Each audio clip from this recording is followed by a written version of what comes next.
Teddy's bicycle's introduced. He's riding his bike to work. Our police officer's finally introduced. Pulls him over to talk to him while he's biking to work. What's his name? Slog?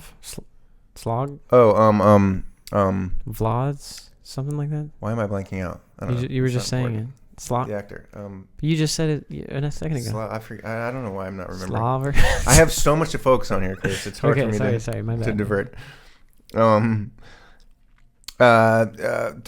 Tommy goes to work. He has this conversation with a black a woman employee that she's been like wronged. He just kind of alludes to like, you know, some OSHA and just like the way that workers are mistreated basically, and that he's a kind of like a champion for the worker. We mentioned the Bugonia thing. We're back to the house. They're watching her on a monitor. Is that where we get here? Let me kind of gather my notes here. Pity trap, monitor. Species withdrawal from Earth. I'm not an alien. Okay, so yeah, we're back to them conversing. We'll get back to the cop in a moment. Oh, I think the one thing I wanted to say on the first cop meeting. Yeah. I had the impression, and we'll talk about some of their conversations and what happened between them and shit. Like, kind of seems like it was sexual, but we don't know. Oh, it was, for sure. Well, it could have been violent or just like a humiliation thing. Maybe. I think it was pretty clear the illusion was sexual. They just don't say that. Because I don't think he would have gone out of his way to be like, just so you know, I don't think I was, it was more about power to me than, I don't think he would have done that if it I just thought of like, it might have been some humiliation of some other type, but I don't know. Well, you might be right. I thought, to me, it was pretty clear that it was, you're right. He had like sodomized him or something. Is that the proper nomenclature for? I think so. Okay. So, what I want to say was that first meeting where he's riding to work and the cop pulls around to pull him over, I think that he was already targeting him as a suspect for this kidnapping, and the film doesn't necessarily make that overt, and that he's like slow playing his way into the whole situation. Did you catch that? Like he's being very just kind of like, oh, I'm sorry, I know you don't want to talk to me. Like, he's being very like coy and nice and kind of I don't want to have to do this. But I think that he's intentionally targeting him. Like the way he turns around, it's like, I think at the station they're like, this guy's a suspect, because we learned later that like there was some tracking of her like last moments in that area. So anyway, it's just something in the story that I noticed is like the way that a cop kind of he was being psychologically, the cop was trying to be psychologically manipulative with Tommy from the beginning, in terms of like, we kind of know that you're behind this, and I'm going to be very nice and gentle and ease my way into, you know, coming to your house and like, because I know something's going on there. So maybe I'm wrong about that. But I hadn't picked up on that, but I could see that. I had that thought. You're the one who watched it how many times? Yeah. This is a thought I had after like a few beers last night. Oh, gotcha. Okay. Okay, back to some alien Tommy. You ever watch movies on psychedelics? No. Now that would be interesting. It's not at my age. It's like any psychedelic is purely nature based. Otherwise, if I'm in a room, I'm in front of a screen, it's all shit. Yeah. No, I've never watched a movie on psychedelics either. Maybe when you're like, but I feel like there's probably stuff you'd pick up on that you never would have thought about. Weed is plenty good enough for that. Yeah. Weed's an intellectual thing for me, or curious, creative thing for me. So. Oh really? Oh yeah. So if I never was for me. What's that? Never was for me. No. Yeah. Weed was like, oh my god, if I tried to be creative when I was on weed, it was so bad. Oh, so we're the opposite in that way. Yeah. Oh my god. Like me, like smoking a little bit, drinking coffee in the morning. That's when like I get smart. Yeah. Interesting. Yeah. And weed gets me dumb. Interesting. You know, fun fact. Okay. I had an IQ test. Sorry, I'm so off topic. I had an IQ test. Okay, as long as you got time, bro. When I was younger, right? And I had an IQ test again just when I went to wilderness therapy. You know, just after the peak of my drug use with, you know, cocaine and opioids and Xanax, and I was addicted to Xanax, and I'm sure it's come up a bit since then, but my IQ had dropped 20 20 points Interesting. after all the drug use. I see that. I can see that. I mean, generally speaking. I feel like it had to. I don't know if this is how IQ works, but I feel like it has to have bounced back since then. Yeah. But drugs, especially weed. I'm no offense to any, no judgment. I think weed for most people is perfectly like great. It was not for me. I'd say you're more the norm. I think I'm more the exception in that. Oh, really? I think so, but who knows? I feel like, I don't know. I just. Anyway. Most people get super paranoid and it's counterproductive and not good for them when they're out in public or need to do something serious. Weed was like great for me for like a year, and then it like flipped on its head, and I would just get immediate like severe panic attacks every time I smoked. Which it's just a great out for you to not do it. Anyway. Which brings us back to Bugonia. Because okay. Just some topics that we're going over. This is when we get into the echo chamber conversation where she's telling him, like, look, this is what's happened to you. Mm-hmm. And this is all we're agreeing with her pretty much entirely at this point. Like, yes, this is what's happening to this man and many men like him. The content consumption, the reality reinforcement. This is also maybe in a less extreme way, although it has its own extremity, like how we consume our political opinions and our news and stuff that I was talking about earlier. It's like that all fits into the content consumption reality reinforcement world. And like, me as a progressive, like I know that my sources are good, and then there's your Charlie Kirk side where they know their sources are good, quote unquote. It's like this battle. There is a way to objectively differentiate what is good and what is bad information, by the way, but these are the worlds that exist, right? This is the 50-50-ness that we're like talking about, where like all opinions are created equal, basically, when they're not. Have you seen this reel? There's a reel of Charlie Kirk's wife coming on a Turning Point. Oh yeah, the one where she accidentally says, "It's a grifter thing." Yeah, yeah. No, that's you should. You know what? When we do a poli-sci pod, I think you'd be good to come on talking. Maybe I'm more of a poli-sci guy. No, it's great. I'm promoting that future podcast. Okay, that's all I'm doing. Okay, we're in echo chambers where she's trying to tell him that he's sick. He's insane. That was his big trigger, right? Or no. The big trigger was when she mentions his mom in a bit. Her name. When she says this is farther down. This is before that. Oh, okay. But this is one of those great like second time viewing things is she is actually gaslighting him. She is an alien telling him he's crazy when he's exactly right about everything.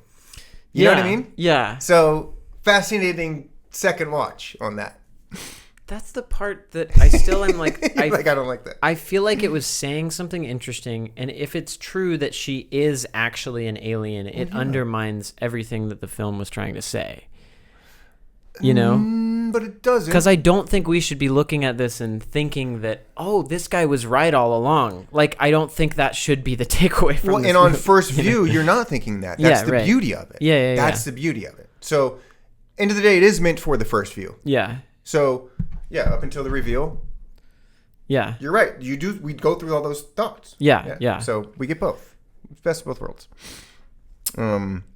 False institutional shibboleth. I forget. There's a word that he mispronounced, and I'm now mispronouncing. He says shibboleth or something. Shibboleth, yeah, which is like shibboleth or. Those are like, I looked that up. It's like people of a particular group. It's basically like, you're marginalizing this group is over there, and they're all crazy or weird or something. I don't know. You can look it up at home. But it's basically it's a tool used by the powers that be to like marginalize groups of people and their ideologies. It's a very common thing that's done. And look, the origin of the word, we can infer what it's kind of connected to, and I'll leave that at that. Money and sex are of no interest to him. Yeah. Oh, so he's in this like kind of psychic conditioning that he's done. It's really about like, you can't buy me off, no amount of money. We're not interested in that. And you can't like just try to coerce me with something sexual. Like those are the two big things that like the male brain maybe in particular is like, you got to get rid of them if you want to be like level-headed or not be persuaded or coerced.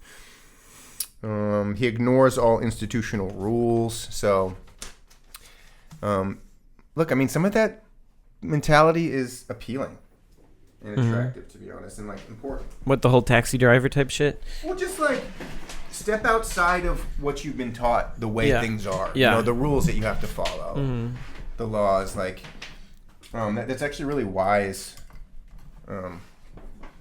approach to the world. You just, you don't want to become an extremist or violent extremist off of that. Yeah, I think it's the middle path. I think what everybody needs is love and a sense of belonging. It's true. And if you have those things, money and sex and power aren't so appealing. Right. He does slap her for the first time. Maybe that's what you were mentioning when she says you're mentally ill, and he slaps her. Yeah, and that was probably a trigger point because his mom was mentally ill and probably, We then go in this little description of he's explaining kind of how he developed this knowledge that he has, this special knowledge of how to identify the aliens. He says, I didn't discover this on my own. I stood on the shoulders of giants. We're introduced to this scene of what the mothership looks like. This is, according to him, it's clear the way this is being told. Like the graphic of the mothership is like, what am I trying to say? Like, we're not being told like this is what the mothership really is. We're still like, this is what this guy thinks this is. This lunatic thinks like this is a real thing.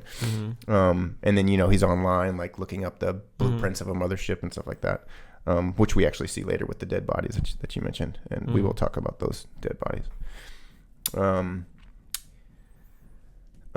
Just reminder, like, it shows like the Milky Way, the Milky Way and the Andromeda Galaxy are two kind of prominent characters in this film, neighboring galaxies. The mothership is kind of sperm shaped, right? Yeah, I picked up on that. Worth noting, just like Jeff Bezos's rocket is penis shaped. Or is his too? Because I know Elon Musk's was penis shaped. I think both of them, yeah. Interesting. I wonder why these guys want to make such big, giant. I wonder. You wouldn't think they might be compensating for something. We get into. Tommy does have a righteous kind of good kind of mantra, or like he's coming from a good place. He actually is. Like, I didn't mention it, but like, when she first comes to, he gives this kind of like quick like paragraph of like where she is, who he is, what he represents. And there's like kind of there's an altruistic nature behind him, which a lot of crazy people think that what they're doing is altruistic when they're in fact just perpetuating terror onto other people. Yeah, I mean, he's not evil, and it's not like he's just single-handedly out trying to exact revenge on, And even if we do think / know he's crazy, or think he's crazy, being like he's still obviously eloquent and intelligent and well studied and whatever it is that he's doing. Like they talk about like the, I've looked into being alt left and alt right, and like I've looked into all these things. Like this dude is very well read. That's clear. Yeah. Do you have anybody in your life like with serious delusional mental illness? No, I think there was, there were some psychiatric issues with some relatives. Nothing crazy, and it was, medication was taken. And I have, and it is interesting, specifically with things like schizophrenia, how coherent and smart and intelligent and they are, in one sentence, and then at the same time they hold these, delusions. It's interesting. Yeah, it's very interesting. I've just experienced that like firsthand before, that you can go from saying something really deep and profound and insightful to then saying something just completely insane. Well, the relative that I'm thinking of was a fucking genius. That's how it is. That wrote like genius pieces of literature and poems and shit like that. That's how it usually is. Yeah. Have you seen or heard of Beautiful Mind, the movie? Of course, yeah. Yeah. Anyway. Dr. Nash. The scene where he's like drowning his baby or something. Yeah. That was That's rough. The problem. Yeah. Isn't that a true story? Yeah. Okay. We're at 2 days before the lunar eclipse. Okay. Finally, she admits it. Now, again, first viewing, we think she's just capitulating him, as anyone would, trying out different things. Yes, I am an alien, you're right. Second viewing, No, she's telling him, yes, you're right. You got me. Or she's like several layers. I don't know. Well, but you know what I'm saying. I think she says, I am an alien. I admit it. She says those words. I think she's still pretending to be an alien who's pretending to be... okay. Or she's an alien pretending to be a human who's pretending to be an alien just to appease him. She's an alien pretending to be a human. Because if it was a genuine admission, that was one thing. It could be either, though. That's a brilliant part of it. He consistently uses the word Andromedon. Yeah. And she only uses the word alien. She doesn't think of herself as an alien. She thinks of herself as an Andromedon, and he correctly calls her that, but she never says that herself. Good point. We get into the electroshock scene. Basket Case by Green Day is playing. Are you a Green Day fan? The band? Just the normal amount. Okay. I like their popular stuff. Basket Case, I checked out the lyrics too real quick. Great song choice for this situation. I knew that I knew that song when it came on, but yeah. He ramps up the electroshock like off the charts. Yeah. And as a viewer, we're just like, oh shit, this is like the real. It's getting grimy now, and it's pulling a different kind of once the violence is finally starting to kick in. But what happens as a result of the enhanced electroshock is that he realizes, oh no, this isn't just your normal alien. This is the one. This is the top dog alien, because they were able to take a different level of shock, which, by the way, implies to us that he's done this before. Maybe not something that a viewer would think. That's true. Because on the first watch, you go, you're not thinking that. What's his frame of reference? Right. But then when we see the bodies and everything, we know that he's tested there's 2 of them turned out to be. So he basically killed some innocent people along the way. That's like a subplot to this. That's brilliant. And again, part of York was just like, I'm going to show her go in the room, and she's going to confront him about it, but very few words about it are going to be said. But that's a huge part of this story. Yeah. Was that he had to kill innocent people, even though he found 2 that were legit. Like, there's some trial and error before all of this. Yeah, right. He had the whole basement built out. Just like that whole part of it. Like, he's been doing this for a while. I don't know. Yeah. To me, still, the movie makes more sense if it's the ending is just cut off. The ending isn't. I like that. That's where you're coming from with this. I do. Yeah, but maybe I'm totally wrong about that. Dude. Because it is, to me, it makes. I love that's how you feel about the movie. It'd be funny if he was, just a serial killer who. Not with Yorgos, bro. We get that extra 15-20 at the end. Yeah. We get our second black and white cut, really beautiful scenes where he's holding his mother afloat by a string in the sky right in front of the corporation, and she's going on about the what the corporation's doing to compensate for the harm that they've caused. Also, that's far from conspiratorial. It's a very, very real thing. We're down to one day before. Okay, we're zooming through the notes. We're zooming through. Okay. Right. Yeah, it's good. Here, I'll try to think of more tangents. No. We are long on this. We're at 2 hours, so we're fine. We can go fast, but we won't. We're fine. Okay. I might have to break this into 2 parts, but that's good. People will think it's because we had so much important stuff to say. It's true. It's worth 2 episodes. We go shopping again. We got the coconut popsicles. We're putting up the foil on the windows. This is after. So now now that he knows she is the queen or commander, I forget how he phrases it. He's treating her better. He's like, oh, whoa, I'm sorry. I shouldn't have been this rude to you. I need to give you a little bit better treatment. And this leads up to actually sitting down with the spaghetti dinner, which goes south pretty quickly, though. So, yeah, he buys her popsicles, and he's covering the windows. I think he's sensing the police officer presence. I think he kind of knows that he's going to come around. So the foil on the windows is preparing for that. He's kind of blacking everything out in the house. Oh, I thought the foil was just another thing to prevent her from contacting the spaceship or something. Oh, perhaps. That's how I read it. But, sure. He said he's giving her the royal treatment. He uses that phrase, which is funny. At the dinner, she brings up like movements and activism, and there's some interesting conversations into that. I mean, every bit of dialogue in this movie is just so good and smart and relevant to real life and society in 2025. Oh yeah. He says it's not a movement. He did this all on his own. And activism is personal exhibition and brand maintenance in disguise. Just some smart shit. Sorry, I know I'm just listing off the movie here. But I'm in love with this stuff. Yeah, he mentions this when he was looking in the wrong places, all the kind of ideologies he looked at. Honeybees, him being an apiarist is brought up, where he takes care of bees. Is that's what beekeepers are? Apiaries? I guess so. Yeah, it was funny to me how much the Teddy and Michelle had in common. You know, how they both had a fascination with bees. Well, she says that, they're Earth's most admirable creation. He's like, I've said that exact thing. Yeah. So that's the pinnacle of like them having something in common. You wonder if she was just patronizing him. She knew that he had said that. They allude to like the fact that they can monitor anybody and everybody at all times. That's like part of this whole thing. Yeah. So you just wonder, like, does she know every single thing about him already? AKA, do these aliens that she is, like, do they know everything about everybody at all times? Yeah. I think they do.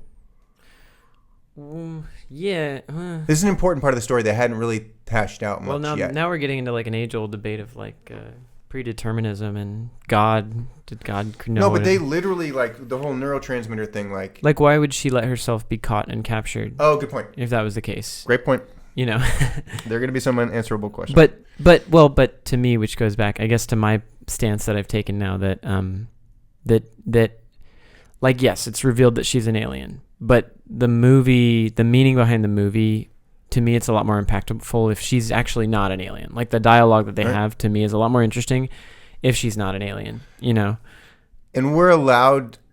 Yeah, we're allowed to take it in that way. Yeah. Because that is what it is before the ending is revealed. Yeah. Right, yeah. The company makes neonicotinoids. Nicotine kind of being a root word in there. Or that was what was responsible for what he thought was responsible for the colony collapse, right? Right. Yeah. Right. Which was like a fertilizer or pesticide or something. Which I think that's all true, I think. Yeah, I don't know this time. I mean, we know that CCD is a real thing, that I guess the reasons for it, like the movie kind of spells out, are still debatable. But is that just because, CEOs are using like cherry-pick science to convey their denial of having any culpability to it? That's really actually what's happening at the dinner too. And that's when it becomes disrespectful because she's lying. Yeah. Well, I thought it was really interesting because a big part of his, well, right. Okay. Whole reason he kidnapped her is because he was convinced that they were responsible for colony collapse disorder. But and it took also her separately killing or / almost killing his mom. Right. Yeah. But his main thing was like he needs to save humanity from colony collapse disorder. And then within 2 minutes of the dinner conversation, she's like, no, like this has turned back into a good trajectory. And that's when I paused it and I Googled it. And it's like, no, she's right. Like the bees are coming back. Like we have made a good impact in that direction, which at that point it's like, did he need to kidnap her? There are moments where, he's being proven wrong to some degree, right? Yeah. With his... Even though he is right about all this, like, no, it's good. It's good to have that. This isn't just what's the word I'm looking for? There's nuance to all arguments, or not all arguments, but all good arguments. Both people are right and wrong, and to some degree. The cop arrives. Sorry, is there anything you wanted to say on that? Yeah, there was another line that she had in that scene where she was like, you need to believe that we're a bad... Something like that. Like, you need to believe that we're this bad company that's doing all these things so that you can have a mission and a purpose, which is really expert. I liked that line. Yeah. This is another part that made me sympathize with corporations. Yeah. Like, we need to have... These are the bad guys. They're the ones causing all the problems. We need to...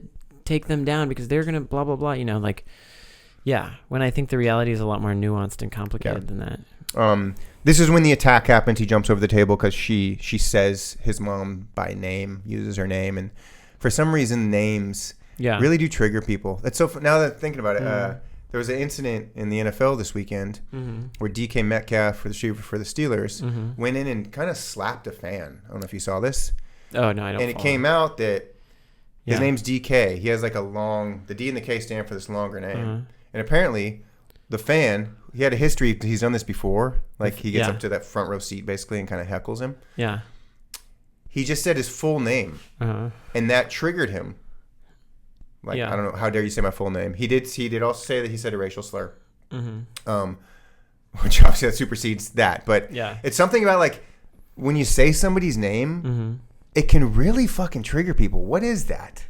Do you know what I mean? Yeah. There's something like that's what happens in the movie. He says her name. Yeah. It's the second time she says her name, right? Like, this is the first time she actually says his mom's name. No, she says it once, Sandy and then he goes, "You're not going to say that again." Oh, in that same setting. Right. Right. And then and then she goes on, and then I think what sets him off is she says it again, and then she also says that it was her fault, his fault or something, and then he jumps at her. I was reaching a little bit. But yeah, no. I mean, I think there is something about names. When you say a name, it has this weird core. There's some quote from this book, How to Win Friends and Influence People. Have you read that? Mm-mm. And it's something like, the name is the sweetest sound. What is it? It's like saying someone's name. Like, your name is your favorite word in the dictionary. It's the sweetest people. Yeah, something like that. It's the most important word in your dictionary is your own name. Yeah, that's tied back into the theme of this movie where it's like, we need to feel unique or special or powerful. Okay, so when he does jump over and tackle and kind of fight her, choke her a little bit, she says at one point, like, "You can't beat me." It's like, "I'm a winner, you're a loser. This is how things are." In one sense, she's speaking as an alien, actually more powerful alien. But then there's like that human element of that concept, that sentiment that maybe we run into. More ambitious you are in personal endeavors, like, you're going to come into those kind of conflicts with people sometimes. Our ambitions can cause, like, hey man, you're getting on my turf now, or I don't like you because of this or that. Like, it just that's a real kind of executive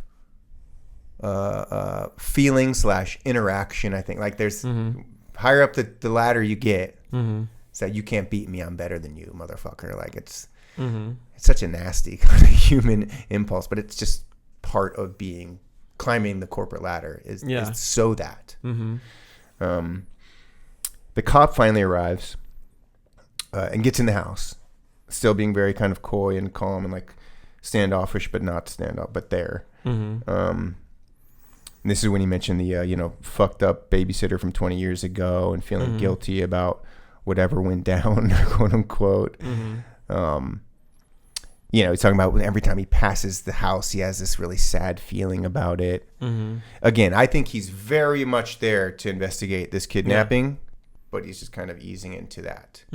He's not just there like, oh man, like, I'm reading underneath the surface a little bit. On the surface, he's just coming by because he is thinking about him or worried about him for like no good reason. Like, he's 100% investigating the kidnapping. That wasn't my read, but okay, I might be wrong. I took it as face value, like, yeah. Gotcha. That's an unanswerable question about the script. Now we're in the basement with the shotgun with Don and her, and Ted's upstairs with the cop. Don is so obviously easy to manipulate. We all were, anyone viewing this movie was like, this is going to happen. She's going to be able to manipulate him at some point. Alone. Yeah. I don't know if that's like a flaw in the story. Like, Ted would know that Don was particularly easy to manipulate, so like he wouldn't really want to leave Don alone with her and a gun. Unless, I guess, he had all the power. He wasn't expecting Don to kill himself ever, but maybe I'm being a little nitpicky there. But I feel like he would have kind of taken that into consideration. that she's such a fucking genius alien and he's not such a bright human and can be manipulated. And she does. And brilliant scene. There's some shock involved in it. Yeah. Yeah. Wow. Good movie, man. Yeah, I mean, ultimately, this is when I said next level casting for yeah, he and his brother do leave the Earth in the sense that they both off themselves, their heads are both blown off too. Yeah. And we'll talk about the second head blown off scene, which is fucking amazing. Yeah. Wait, the second when he blows himself up. Oh yeah. And the head knocks her out. Oh my god, dude. Yeah. Rewatch that scene alone. Yeah, I think when he kills the cop too. I think. Yeah, right. As an audience. Oh yeah, right. You're like, oh, okay, maybe the cop deserved it, This is that thing with violence, like the film I Want to Make has some clearly violent scenes in it, and to me, like those striking violent scenes are a part of like every great filmmaker's filmography. Tarantino, Scorsese, et cetera, right? All the directors I love, but. I learned in pitching this movie around a little bit and to certain actors, it's like not everybody's down with that. Some people hate it. I think, honestly, I think culturally we're gravitating away from that. Right. Well, definitely away from sex scenes. That's almost been like taken out of film, which it was so normal in the 80s just for women to get naked for no reason. Yeah, yeah. I think that's a positive direction, honestly. Like, I think... Yeah. I don't think that like watching violent movies makes people violent, but I think how normalized violence has become in media obviously normalizes violence for us, and sure. And not like actual physical violence, but like a culture about domination and power and control that we internalize. I agree with you. I guess like I like to preserve like the violence and the auteur violence that's done tastefully and smart versus like your regular action movies where guns are just so normal. Like I kind of compartmentalize that. We probably disagrey on this. Yeah. I'm probably in a minority here, especially when it comes to film buffs. Well, not in your generation. No. But like I hate to say it, like I don't want to talk bad about these guys, right? I think they're okay. Obviously great, but like Tarantino and what's the other guy? Scorsese. Just like the gangster violent action movies where there's just a ton of violence and a lot of people killing each other and there's a lot of blood and it's clearly these like power fantasies playing out. Like, I don't know. Like, I've always just found that, except for when I was like 9, like really boring, like gangster movies like are so boring to me. Like just watching some dudes with their power fantasy going around shooting people and making money. Like, I don't know. To me, like I see those movies and I roll my eyes, Dude, so valid. I love this combo because anytime, one of the cool things about us talking is that there is a generational difference, so we should have different perspectives on things, and sometimes so I love where you're coming from with that. I would say among male film buffs, my generation, I'm also in a minority here, but probably not amongst like, well, who knows, but I think that it's definitely a much more common feeling amongst younger smart people. Tommy's showing the cop his bees, and then we get to the shotgun going off in the basement, and that murder scene there. Throwing a slab of bees at somebody, pretty solid kind of first blow if you need to fucking kill somebody. Good distractor. I like that. If I ever need to kill somebody, I'd like to have a handful of bees with me. Bloody deaths. I just wrote down bloody deaths, which very, very, the violent scenes in this film are very extreme. Very, very extreme. Yeah. Which is, you talk about it being like, there is an artistic style to some of these things that are just, I think, clearly different than like I'm thinking of your Fast and Furious or like that kind of action movie where there might be deaths with guns and you might see blood. Like, they're artistically done. I mean, if you go back and watch that final head blowing off, knocking her out scene, I mean, it's a beautiful scene. So you gotta, if you're gonna do it, you have to hold the bar super high. So maybe that's like if there's any middle ground between our opinions there, I think maybe Yeah, maybe yeah. that's what it is. I just wish that, I don't know. As a whole, I wish humans had, evolved to a point where we were telling stories that didn't need to be propped up on Sure. violence and sex, For sure. And I think the sex thing that's come through 100 times. Like, no gratuitous sex scenes ever. That said, again, sex is part of the short film I want to make, but it's so necessary for the story. Like, if you're going to include sex and violence, yes, it better be so intricate to what that story is about. Yeah. At the very least. Anyways, enough about my movie that is made. He calls her a demon. He does this a couple times. Uses the word demon. I know that there's some people, even like famous like pundits and minds like Tucker Carlson.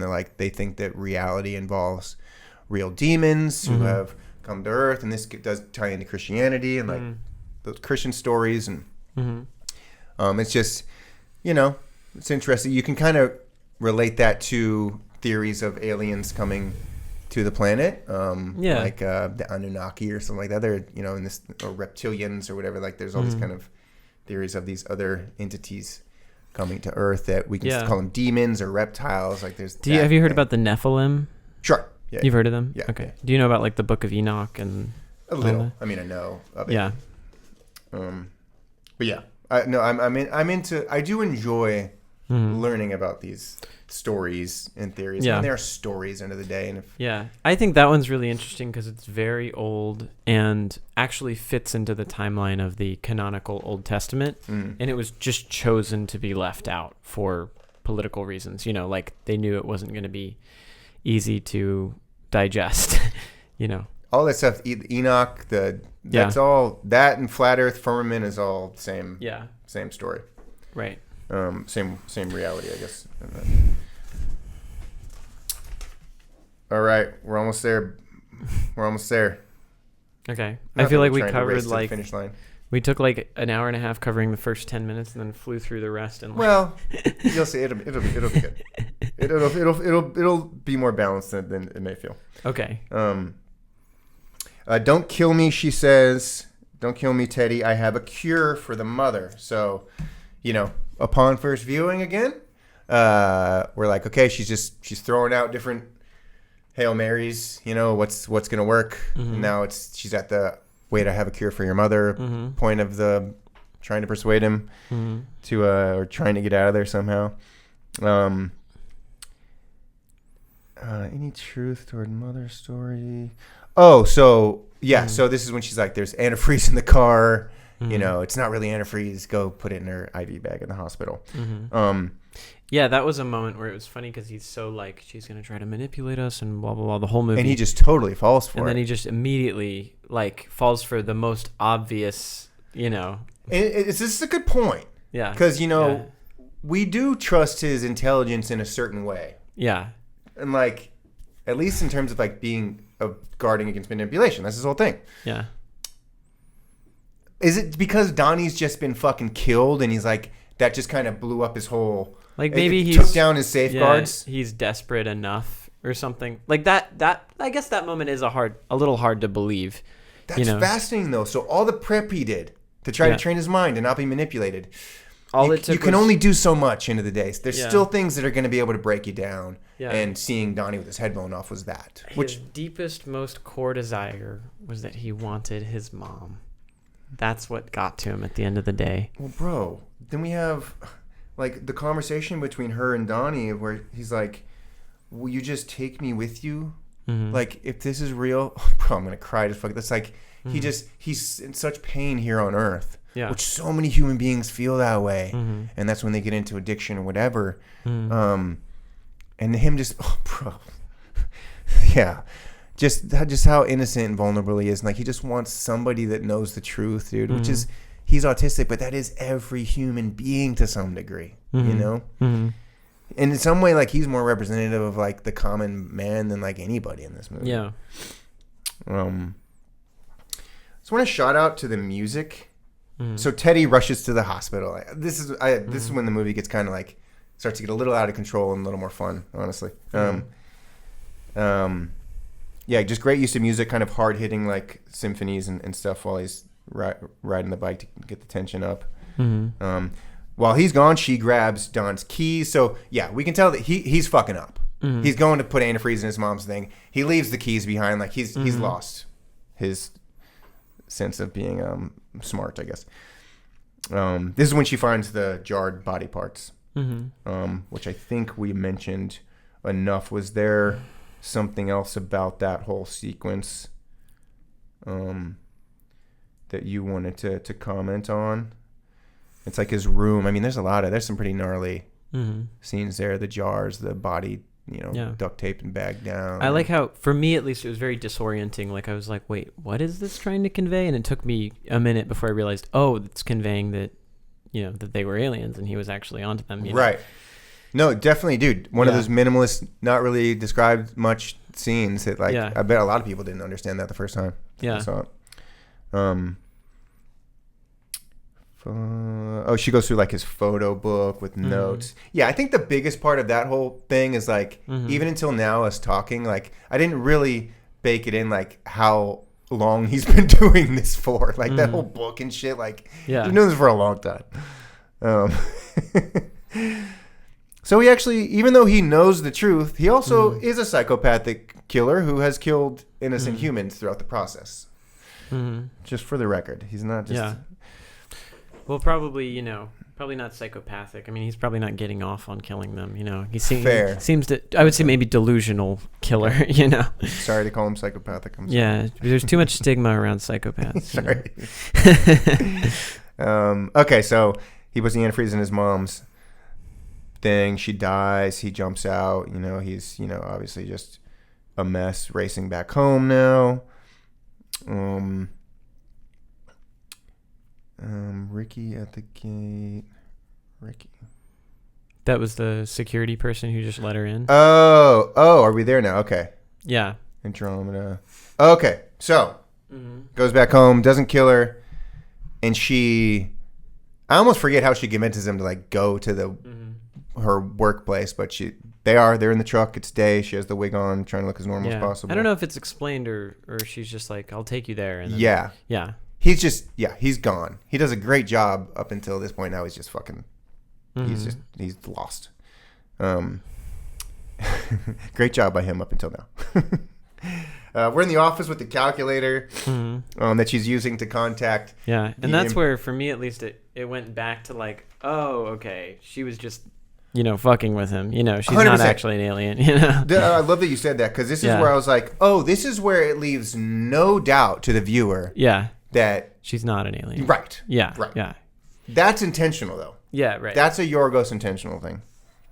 I love this. This is my favorite part of the movie to talk about.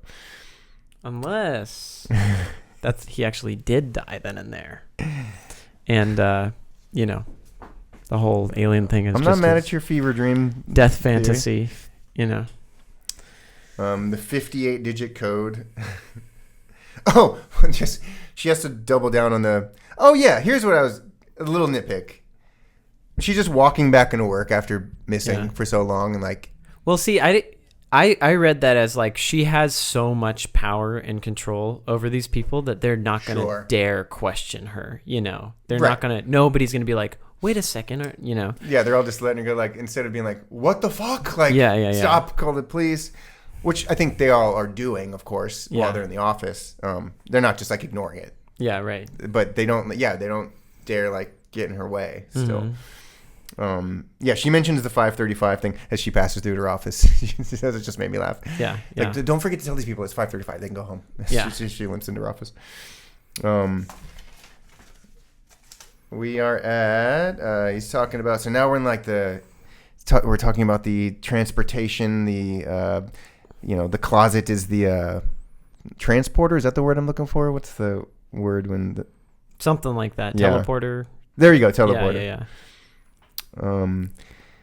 He's talking about, do I need an air tank? Or he's like, what about Don? That when he says, what about Don? Even though his head was just blown off, like another reinforcement. This guy is completely cuckoo, gone. Yeah. He still thinks there's a way to save Don. Like, he's fucking lost his mind. Right. He's been an insane lunatic this whole time. There's no question. And then he goes into the closet. She hits the calculator button. Mm-hmm. I guess that's not supposed to make sense, right? That the calculator button set off his explosives. Oh, I failed to mention he has the explosives wrapped to him. Mm-hmm. I didn't get any sense, quote unquote, to be made of how that actually happened. Him getting the explosive or him dying? Her setting off his explosives by tapping the calculator. Yeah. Okay, let me try to think about this. So, well, if it's real, the calculator is actually the thing that sets off the code. Yeah. Then the moment that he was about to be transported, instead of being transported, it set off the explosives. But then again, that makes sense. The lady in the ambulance was like, "Yeah, poorly made explosives often will set off due to friction." That to me makes more sense. He just genuinely walked in there and accidentally offed himself. Wait, say that again? Well, like, remember in the ambulance, she was talking about how he blew up, and the lady in the ambulance with her is like, "Oh yeah, a lot of the times homemade explosives will be set off right, and friction." But let's hash this out in terms of the story, how this realistically happened. I think that's what happened is that when she pressed that calculator button, that was real. Like, you really are transported now to the spaceship, even just a regular human. Mm-hmm. But maybe she knew that because he had explosives, that transportation wouldn't happen and the explosive would go off and it'd kill him before he could actually go through the real transportation that she goes through soon here, right? We see there's the moment where she's transported finally. Well, that's the moment where the entire film divorces from reality. Right.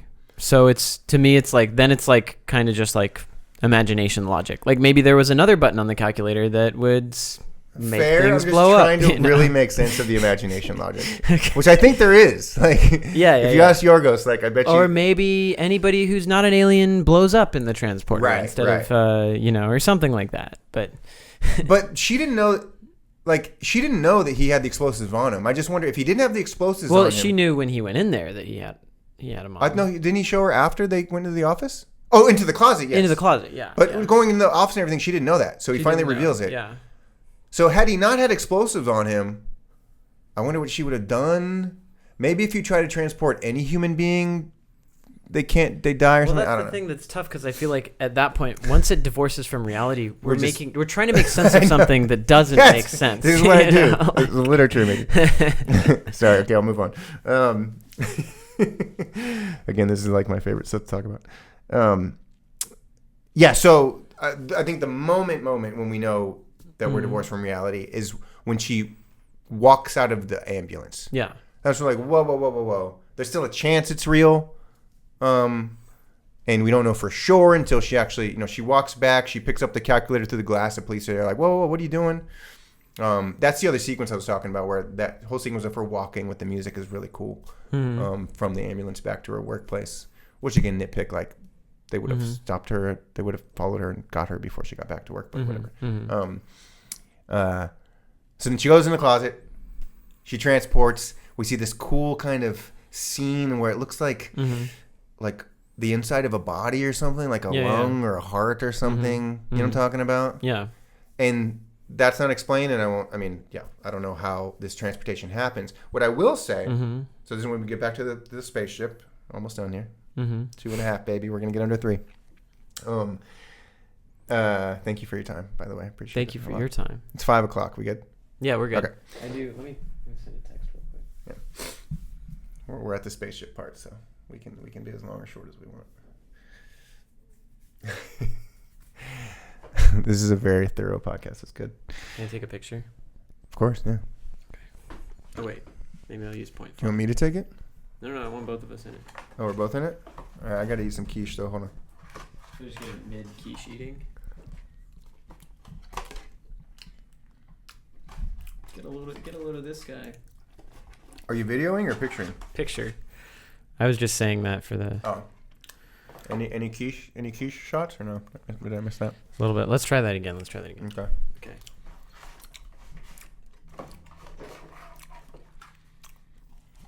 Wait, now I'm just going to do one regular selfie. Okay.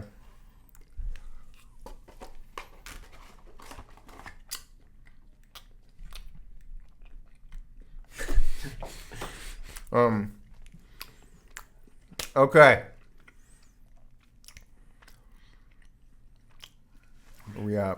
We're at the end.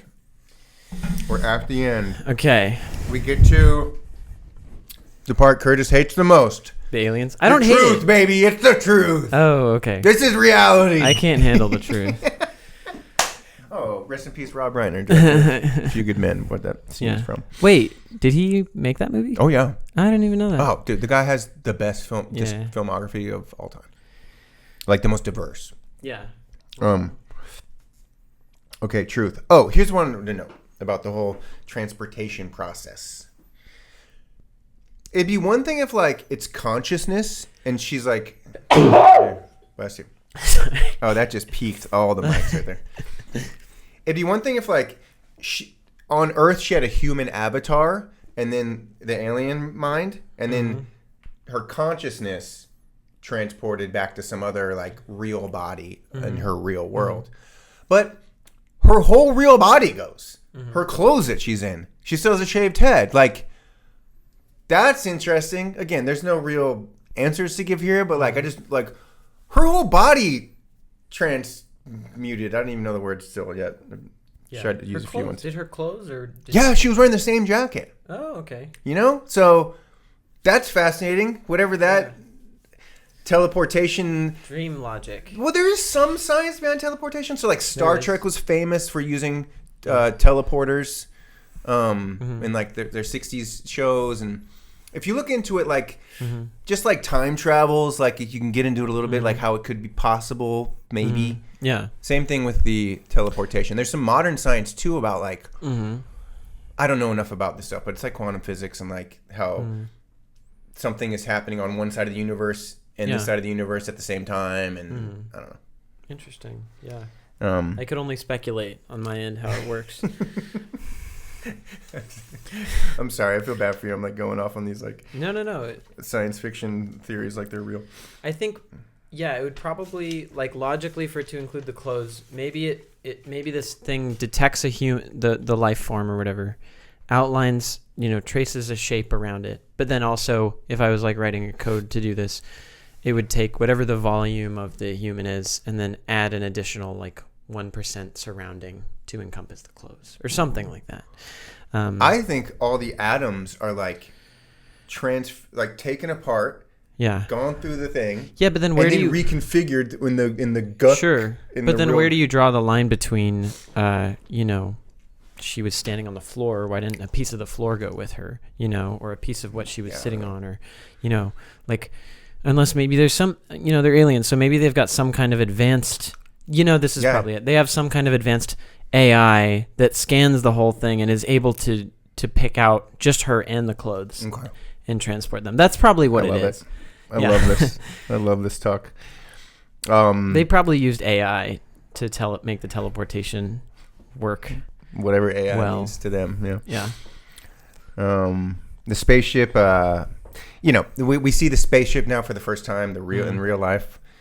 And AI ASMR spaceship. Right, that you love, that you want to live in. Yeah. It's just I just like my note there was like he was spot on. Like, he was right about everything. He even knew what the spaceship looked like down to a T. Yeah. But that doesn't make sense, Like, it's not like that's supposed to make sense. Right. Right. Yeah. Now we're just getting into fun territory. Yeah. This is true playground, do what you want territory. Yeah. Which is what sci-fi is. It really is. Yeah, it's like only a sci-fi movie in the last 15 minutes, kind of. Mm-hmm. Even though it also is a sci-fi movie throughout this is a sci-fi movie. That's my hot take. This is a science fiction film. Yeah. I mean, it's maybe it's not hot. Fictional about science about fictional science. What makes a movie? That's sci-fi? What science fiction is. You've heard that, like, the words. Star Wars isn't sci-fi; it's a space opera. I've heard that. It's also sci-fi. Yeah, but what makes it sci-fi? Good question. Because Star Trek is sci-fi, I think, because it plays around with science. But Star Wars doesn't really do much science stuff. It's just like, they have fucking swords that are lasers. Spaceships and space travel is the science. Yeah. Science fiction it's taking real elements of science and just taking it like one little idea further. Gotcha. And taking liberties. Yeah. But it's also rooted in real science to some degree. Which is what this movie is. Sci-fi. Okay, so they're with the council. Okay, we're winding down into the movie. first episode of the Films of 25 series. I've had a fucking great time. The lunch break was key. All experiments have failed. We haven't really mentioned this, like the why she was there. I think I'm going to include that scene I sent you where she explains the reality of what's going on from her point of view as an alien on Earth in this human body. There's this 4-minute kind of scene where she explains everything. I might even lead the podcast with that. I'll throw the audio of that up. Okay. Since we didn't really get into that much somehow, even in 2.5 hours. Yeah, so all experiments have failed. There's like, they're trying to basically change the malignant human psyche, figure out how to like control it or alter it permanently, and then maybe like apply that to all human beings on Earth to save the human species, right? And they failed. So that's like the kind of, that's the, what's the word? The view of the author is like, human beings are hopeless. Like, we can't be saved or, healed or corrected as a species. Like, we're just, we're fucked. Like, we're a fucked species. So, not a happy ending from the perspective of the humans. The council basically says, look, these last 2 human beings that are still around, it's a hopeless experiment. It's over. Like, we failed. So she goes and she pops the firmament. They have complete control over the Earth, the flat Earth. And when she pops a firmament, then everyone on Earth just collapses and dies where they are. Really beautiful montage of all the dead people. And like, dude, that's another rewatchable. You go back and watch all the different settings that Yorgos did for that. Yeah. There are so many different slices of life that he the amount of work that went in that was so special. And from a filmmaking standpoint, like, now those are things I watch like, god damn, that's impressive, because it's like a minute maybe, and just the amount of work that went into that minute montage. Great filmmaking, dude. That whole ending, I mean, it didn't really make any sense to me. Like, I didn't really have a clear meaning from it. Like, she confirmed that the guy was dead and that he wasn't a part of a movement and that nobody else knew. So ostensibly everybody who could have known that the Andromedons were real had died.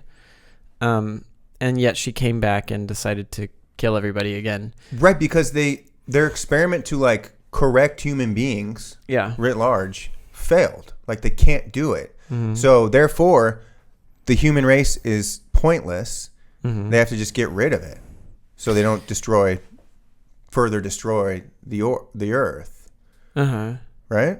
There's no, it's a lost cause. Why was that the trigger? Like, why was this guy who almost figured it, Fair question. Almost found them out, but ultimately didn't. He died not knowing if he was right, only believing that there was an alien. He died without any actual concrete proof. Right.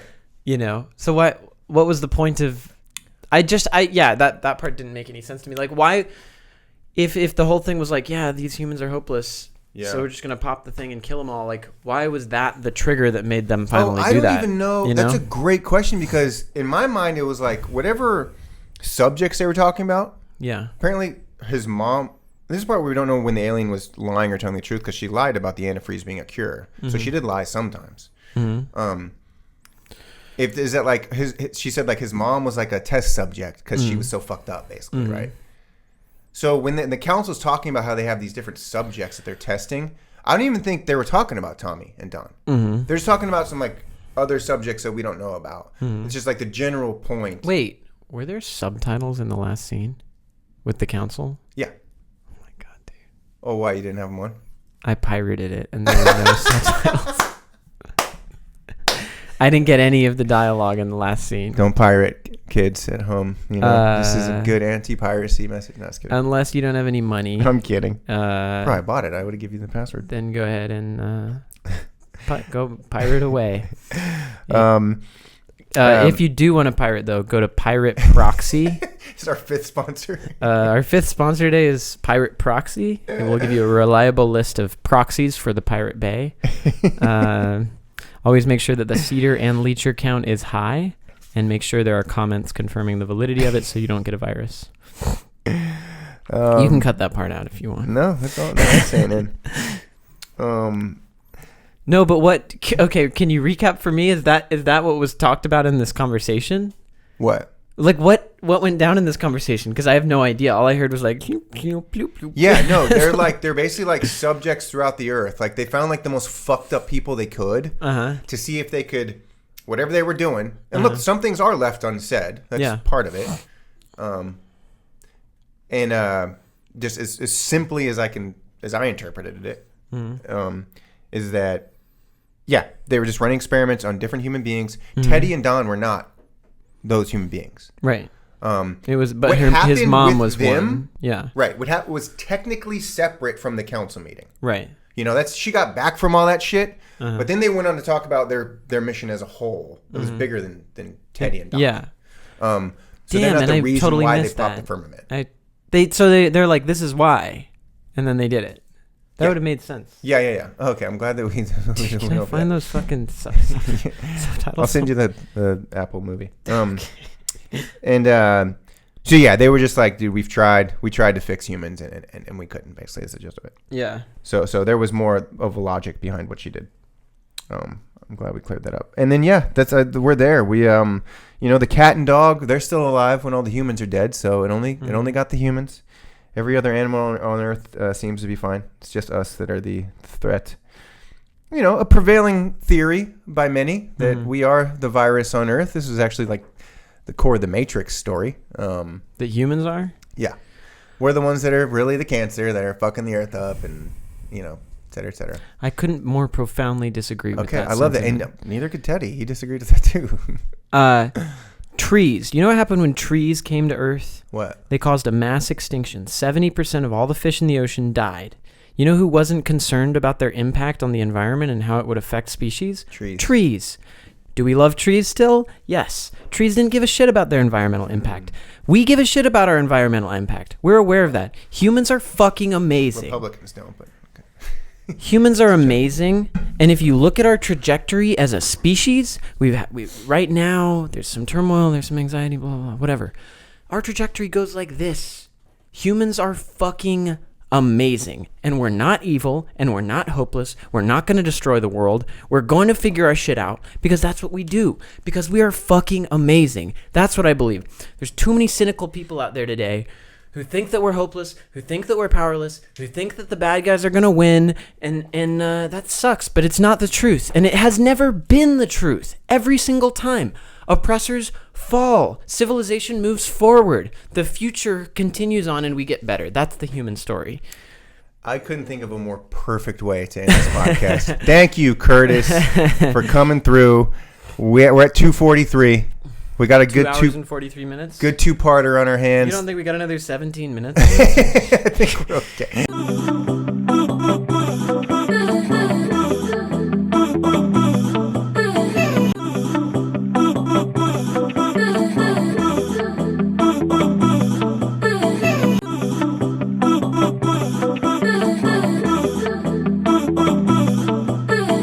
Can I do the second sponsor? We'll see how long you can go. Sure. Read? Okay. Which brings us to today's sponsor, third sponsor, Geese, the band from New York City. They've graciously stepped in to sponsor us. Check out, if you haven't heard Getting Killed by Geese, check it out. And if you want to listen to some more good stuff, check out Cameron Winter's solo album, Heavy Metal. And you heard it here today when Geese is as big as Radiohead, or at least Cameron Winter is as big as Radiohead. You heard it here first. I'd like to add a fourth sponsor. Wait, Quiche. Quiche. This podcast is sponsored by Quiche. Okay. From Upper Crust. But more importantly, just quiche in general. Geese and quiche. Mm-hmm. Use code quiche for... They're not going to give you anything off.